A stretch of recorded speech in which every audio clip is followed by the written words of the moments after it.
আসসালামু আলাইকুম প্রিয় দর্শক শ্রোতা, আপনারা সবাই কেমন আছেন? আশা করি খুবই ভালো আছেন।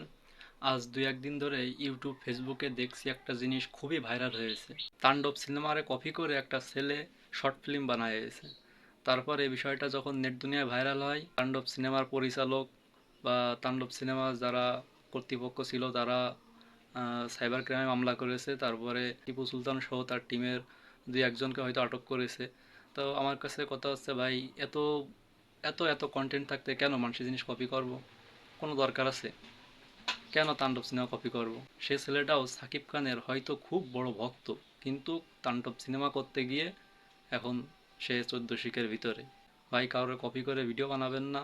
বিশেষ করে এই জিনিসগুলো খুবই সেনসিটিভ। সে সিনেমা লাগেন নাকি টাকা ওঠেনি, অথচ এদিকে আপনার ইউটিউবেতে লাখ লাখ টাকা ইনকাম করতেছেন তাণ্ডবের কপি করে।